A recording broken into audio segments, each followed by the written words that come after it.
पाकिस्तान तहरीक इंसाफ इस वक्त एक कंफर्ट जोन में दाखिल हो चुकी है। आज की ख़ास तौर पे जो डेवलपमेंट है जिसमें पहले 3 मुनहरिफ अरकान का नाम लिया जा रहा था, लेकिन जो शाम तक की डेवलपमेंट है उसके मुताबिक 7 ऐसे अरकान हैं जो कि बाकायदा ऐलान कर चुके थे कि हम PTI को छोड़ रहे हैं और तहरीक अदम एतमाद में अपोजिशन को वोट देंगे।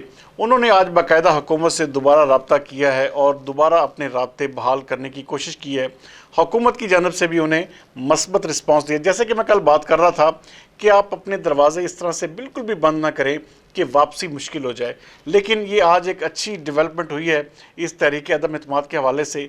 दूसरे नंबर पर इस वक्त जो सारे का सारा जो एक फोकस है वो ज़ाहिर बात है हुकूमत का भी और अपोजिशन का भी। OIC कॉन्फ्रेंस जो कि होने जा रही है, ये 22 तारीख को एक बड़ा समिट होने जा रहा है पाकिस्तान में। इसको जैसे कि आपको मैं पहले भी बता रहा था कि जो लॉन्ग मार्च था अपोजिशन का, उन्होंने भी बाकायदा इसको 23 की बजाय 24 पे कन्वर्ट किया और हुकूमत ने भी जो अब 21 को इजलास बुलाया जाना था, आज बिलावल भुट्टो की जो सुबह के टाइम धमकी थी और उसके बाद अपोजिशन ने इसको यू टर्न लिया और कहा कि जी हम इसको वेलकम करते हैं। तो हुकूमत ने बहरहाल ये सजेशन दे दी है कि इजलास जो होगा वो 25 मार्च को बुलाया जाएगा।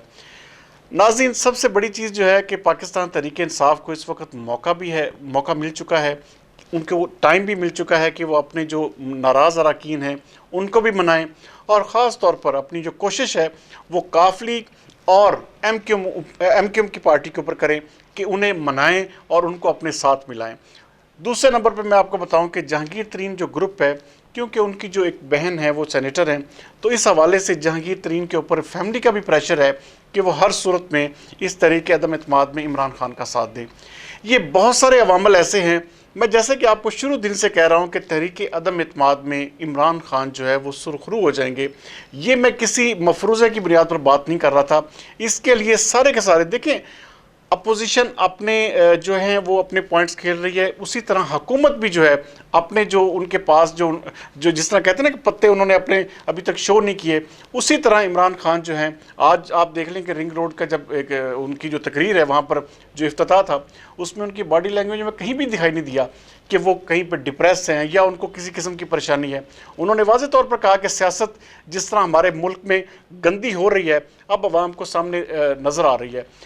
ऐसा बिल्कुल भी नहीं होना चाहिए था। अगर खुदा न खास्ता किसी ये वो अरकान है नाज़रीन, दूसरी जानब ये भी आपको बताता चलूँ कि ये वो अरकान हैं जो शुरू दिन से पाकिस्तान तहरीक इंसाफ की पॉलिसियों से इख्तलाफ कर रहे हैं।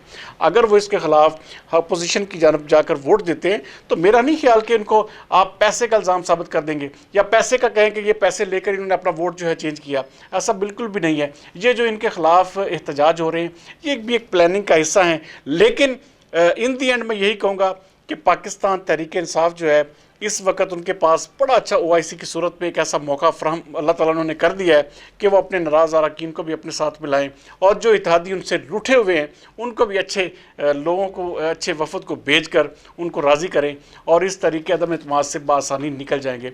बहरहाल उम्मीद कर रहा हूँ कि आने वाले दिन जो है तहरीक इंसाफ के लिए मज़ीद बेहतरी लाएँगे। जिस तरह के उन्होंने ऐलान किया है एक बड़े जलसे का 27 तारीख को, उसको नाम भी उन्होंने दे दिया कि नेकी के साथ खड़ा होना या बुराई के साथ। तो बहरहाल आने वाले दिन मज़ीद जो हैं क्या पैगाम लाते हैं ये इंशाअल्लाह ताला आपको अगले प्रोग्राम में बताऊँगा।